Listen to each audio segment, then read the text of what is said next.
Morning students. तो आज की क्लास में हमने कुछ बेसिक प्रॉपर्टीज़ करनी है एसिड की।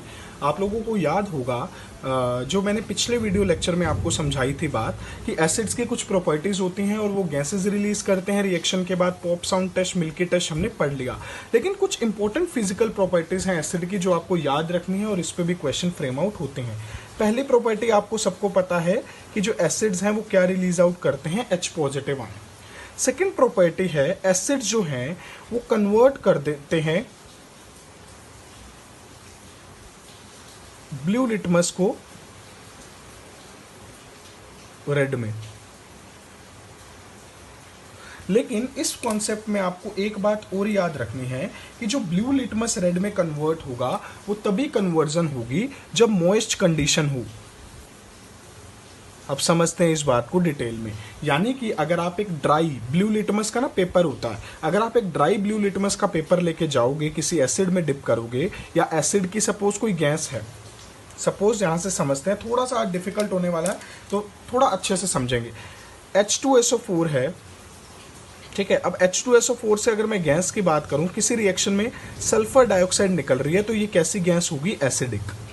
किसी भी गैस का पता करना है वो एसिडिक है या बेसिक, उसको रिएक्ट करवा के देख लो वाटर के साथ। SO2 को वाटर के साथ रिएक्ट करवाते हैं तो क्या निकलता है, एसिड, मतलब एसिड बन जाएगा, सल्फ्यूरिक एसिड। तो सल्फर डाइऑक्साइड एक एसिडिक गैस है। अब अगर इस एसिडिक गैस को मैं ड्राई लिटमस पेपर पे डालूंगा, ड्राई ब्लू लिटमस पेपर पे, तो क्या कोई कलर चेंज होगा? No colour change. बट अगर मैं इससे अपोजिट बात करूं, मैं इसी एसिडिक सल्फर डाइऑक्साइड को एक मॉइस्ट लिटमस पेपर पे, मॉइस्ट ब्लू लिटमस पेपर पे डालूं, तो क्या होगा, कलर चेंज हो जाएगा, रेड कलर। अब आपने एक कॉन्सेप्ट पढ़ा था कि एसिड जो है वो H पॉजिटिव आयन देते हैं। अब इसी में ये कॉन्सेप्ट आप लोग ऐड कर लो कि ये बात बिल्कुल सही है कि एसिड H पॉजिटिव आयन देते हैं, but on dissociation, but on dissociation red colour नहीं आया, कलर चेंज नहीं हुआ। Is that clear? साथ में एसिड जो होते हैं वो सोर होते हैं टेस्ट में, इन टेस्ट। डन। अब आपको एक और इंपॉर्टेंट बात मुझे बतानी है, काफी बार इस पे भी क्वेश्चन पूछा जाता है, ध्यान से समझेंगे इस चीज को। अगर मेरे पास सपोज मेरे को एसिड को डाइल्यूट करना है, अब दो वर्ड मैं यहां पे यूज करूंगा, डाइल्यूट। डाइल्यूट करना मतलब पतला करना। आपके पास कोई गाढ़ा सॉल्यूशन है, उसमें वाटर डाल के उसको पतला करना is called as dilute. Concentrated acid का मतलब क्या होता है? कॉन्सेंट्रेटेड एसिड का मतलब होता है जिसमें पानी कम से कम हो। जैसे हम घर में शुगर सिरप बनाते हैं कॉन्सेंट्रेटेड, उसके बाद पानी में मिला के उससे जो भी सॉफ्ट ड्रिंक प्रिपेयर करते हैं वो डाइल्यूट होती है। तो जब हम एसिड में वाटर मिलाते हैं तो वो क्या हो जाता है, डाइल्यूट हो जाता है। तो उसी कॉन्सेप्ट को हमने समझना है कि एसिड डाइल्यूट कैसे होता है। आपके हाथ पे डाइल्यूट एसिड गिरे तो खतरा कम है हाथ के जलने का, बट कॉन्सेंट्रेटेड एसिड होते हैं काफी ज्यादा डेंजरस होते हैं, क्योंकि इनके अंदर वाटर ऐड नहीं होता। मतलब इनके अंदर मिनिमम अमाउंट का वाटर होता है, बट इसके अंदर maximum water, minimum acid, so that's why these are called as dilute. करें स्टार्ट। अब एक क्वेश्चन आता है, जब हमने एसिड को डाइल्यूट करना है तो क्या हम एसिड को वाटर में डालें या फिर वाटर को एसिड में डालें? Which is the best technique? अब ध्यान से समझो इस कॉन्सेप्ट को कि जब भी कभी हमने एसिड को डाइल्यूट करना है तो हम एसिड को वाटर में डालेंगे, ना कि वाटर को एसिड में। This is a right way, this is a wrong way. समझो कैसे। जब हम एसिड को वाटर में डालते हैं तो क्या होता है, सपोज मेरे पास कोई कंटेनर है और उस कंटेनर में वाटर प्रेजेंट है। Suppose I am having a container, suppose ये टेस्ट ट्यूब है, ठीक है। इस टेस्ट ट्यूब के अंदर वाटर है, दिस इज वाटर। डन।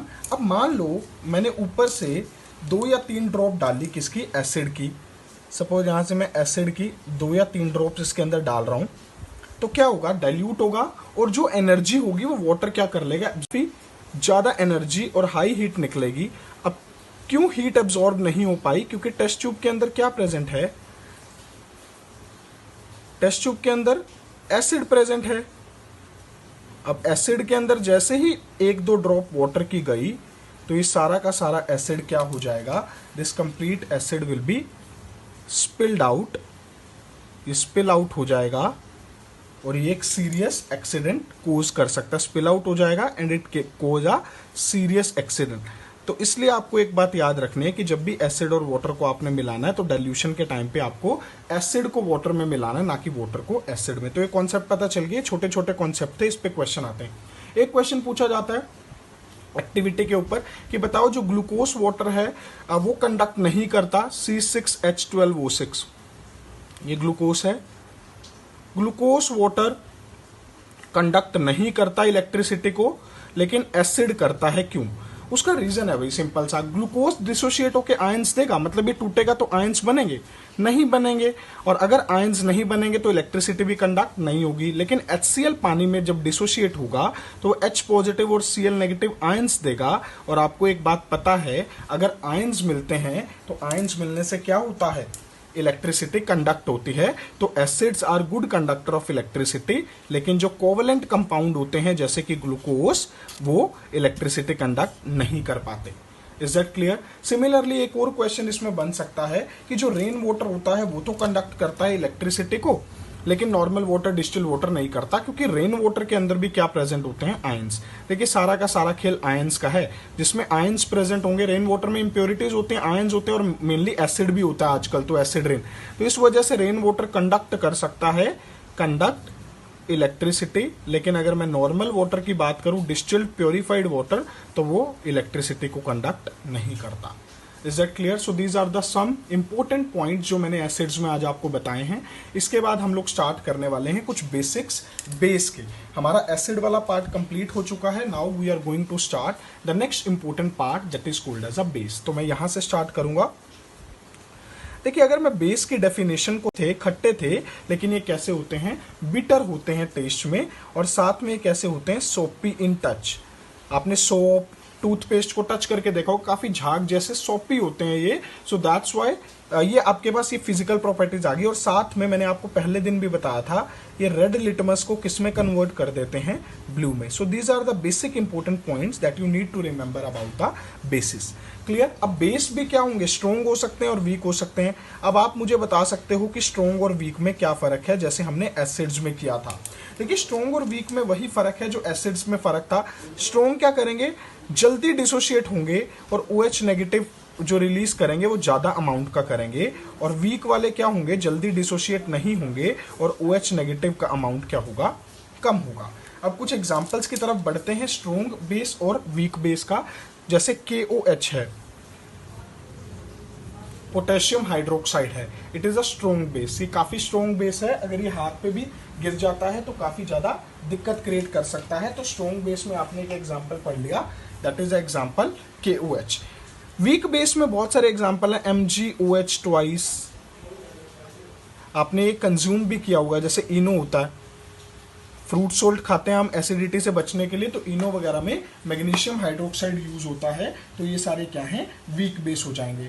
इसके अलावा बहुत सारे और बेसिस के भी नेम है, मैग्नीशियम हाइड्रोक्साइड, कैल्शियम हाइड्रोक्साइड, वो 1 बाय 1 हम पढ़ेंगे। और एक टर्म इसमें आती है एल्कली। देखिए जितने भी बेसिस होते हैं जो वाटर सोल्यूबल होंगे, water soluble bases are called as alkali. तो जितने भी बेसिस पानी में घुल जाते हैं उनको क्या बोला जाता है, एल्कली। तो water soluble bases are basically called as alkali. और 90% हमारे पास जो बेसिस होते हैं वो सारे के सारे क्या होते हैं, एल्कली होते हैं। Is that clear? अब इसके बाद मैं इसकी कुछ केमिकल रिएक्शंस करवाऊंगा। एक रिएक्शन होती है न्यूट्रलाइजेशन रिएक्शन, वो दोनों में कॉमन होगी, एसिड में भी और बेस में भी। और एक बार इंट्रोडक्शन दे देता हूँ। न्यूट्रलाइजेशन मतलब न्यूट्रल होना, जब इक्वल अमाउंट ऑफ एसिड और इक्वल अमाउंट ऑफ बेस, मतलब या फिर एसिड और बेस को आपस में रिएक्ट करते हैं तो दोनों का असर खत्म हो जाएगा। That complete process is called as neutralisation reaction.